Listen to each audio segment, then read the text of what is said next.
Hello, आप सभी का बहुत बहुत स्वागत है नर्सिंग गुरुकुल के इस बेहतरीन और अमेजिंग से लर्निंग प्लेटफॉर्म में। अगर आपने भी यूपी पैरामेडिकल यानी कि CAHET का एडमिशन फॉर्म फिल किया था जो कि मेरिट बेसिस पर होने वाला था, और आपको पता होगा कि फर्स्ट राउंड का जो काउंसलिंग का अलॉटमेंट लेटर है वो जारी हो चुका है और सक्सेसफुली बच्चों ने उसे डाउनलोड भी किया होगा। मुझे पता है अगर आप ये वीडियो को देख रहे हो तो पक्का कंफर्म है कि आपको कोई ना कोई गवर्नमेंट या फिर प्राइवेट मेडिकल कॉलेज पैरामेडिकल का एलाइड हेल्थ केयर का वो आपको अलॉट हो गया। मैं आपको बता दूं कि डिस्क्रिप्शन बॉक्स में एक गूगल फॉर्म का लिंक होगा, उस फॉर्म को जरूर भरना। उस फॉर्म में बेसिक डिटेल्स पूछी गई, आपका नाम, आपको कौन सा कॉलेज अलॉट हो गया है, ताकि फ्यूचर में जब भी आपको कोई जरूरत पड़े या हम आपसे कनेक्ट करना चाहें तो कनेक्ट कर सके, क्योंकि फ्यूचर में एक दूसरे से कनेक्टेड रहना बहुत जरूरी, ताकि आप स्टूडेंट्स एक दूसरे से कनेक्ट रह सके, हम आपसे कनेक्टेड रह सके। इस वीडियो में हम जानने वाले हैं कि अगर आप काउंसलिंग करा लिए हो, अलॉटमेंट आ गया है, कॉलेज में रिपोर्टिंग करने जाने वाले हो,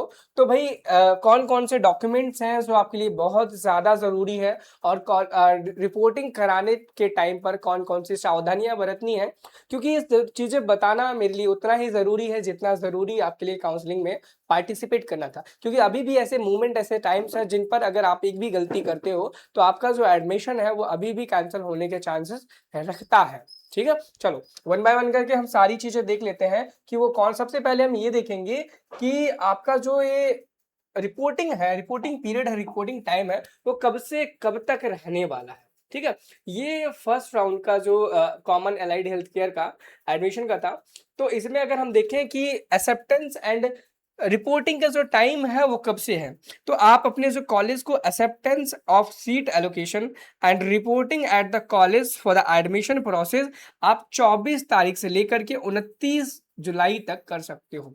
यानी कि 24 जुलाई जो कि कल बीत चुका है, और आपके पास 4 दिन और बचे हैं, जिसके दौरान आप अपनी काउंसलिंग कराने के बाद, जो आप करा ही चुके हो, अपनी रिपोर्टिंग कर सकते हैं। रिपोर्टिंग में आपको आपके कॉलेज के डॉक्यूमेंट सबमिट करने होंगे कॉलेज में जा करके, ताकि आपका वहां पर एडमिशन हो सके एंड आप अपनी वहां पर पढ़ाई कंटिन्यू कर सको। कौन कौन से डॉक्यूमेंट्स लगेंगे उनकी भी अभी हम यहाँ पर बात करने वाले हैं। चलो ठीक है, बात करेंगे। और उससे पहले मैं बता दूं, देखो, अगर आपको सीट मिल गई है तो बहुत बहुत कॉन्ग्रेचुलेशन है आपको।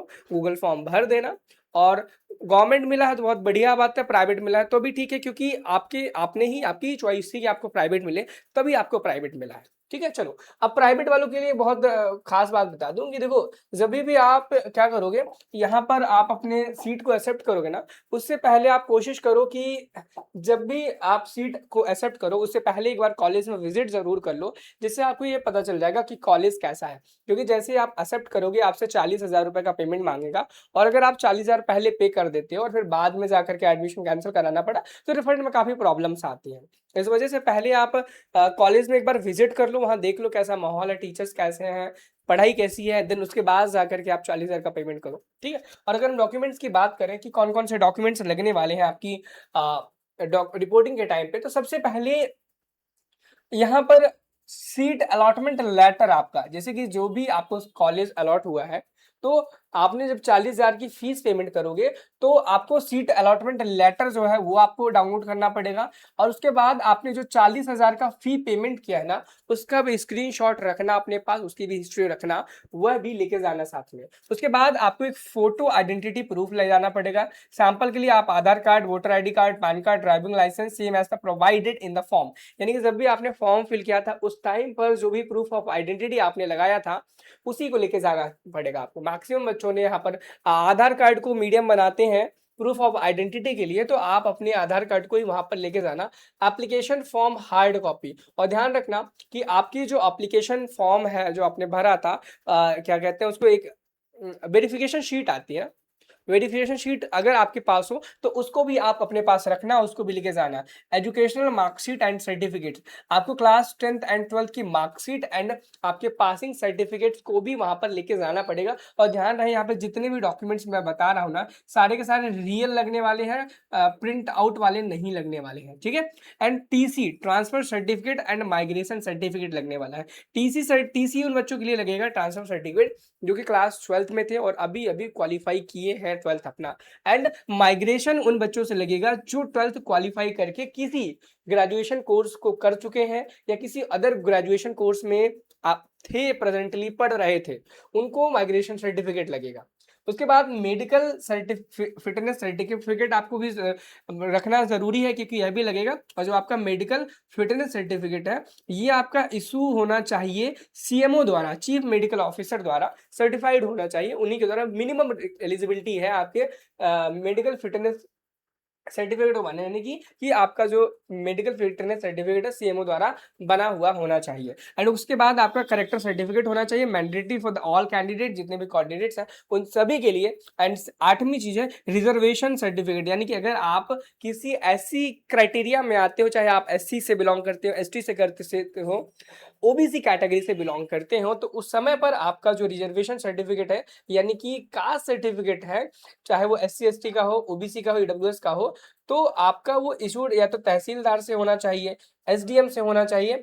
और ओबीसी ईडब्ल्यूएस का तो भाई 1 अप्रैल 2026 के बाद का ही माना जाता है, वो चीज आपकी होनी चाहिए। बाकी एससी और एसटी वालों का तो पहले से कितना भी पुराना हो वही माना जाता है, उसमें चेंजमेंट नहीं होते हैं।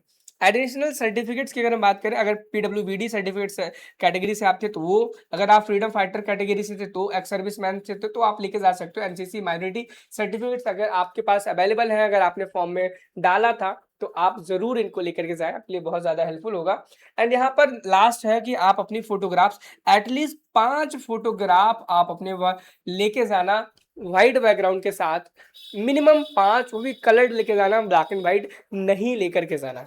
अब एक बहुत ही इंपॉर्टेंट चीज यहाँ पर दी गई है कि अगर आपको केजीएमयू कॉलेज अलॉट हुआ है, क्या हुआ है, केजीएमयू कॉलेज अलॉट हुआ है, ठीक है, तो आपको एक डिमांड ड्राफ्ट डीडी लेकर के तैयार करके जानी पड़ेगी, ठीक है, जिसमें 15,250 रुपए का draft in favour of KGMU institute of paramedical sciences. और ये चीज जब आप जाओगे ना, तो वहां पर क्लियरली वो खुद बताएंगे कि हमें डीडी एक बनाकर KGMU institute of paramedical sciences नाम से बना करके दीजिए, ठीक है। और यहाँ पर एक आपको एफिडेविट भी लगने वाला है, और उस एफिडेविट की कंप्लीट इन्फॉर्मेशन मैंने ऑलरेडी प्रीवियस वीडियोस में बता रखी है। अगर आपने प्रीवियस वीडियोस को नहीं देखा है तो जाओ एक बार उन प्रीवियस वीडियोस को देखो, ताकि आपको पता चल सके कि कौन कौन से एफिडेविट्स आपको लगने वाले हैं, ठीक है।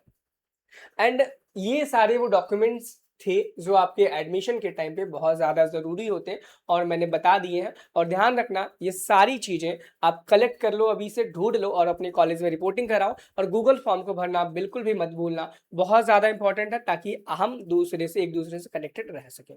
चलिए मिलते हैं नेक्स्ट वीडियो में। Thank you, have a nice day, bye bye. और जो भी प्रॉब्लम है, कमेंट बॉक्स आपके लिए हमेशा खुला है।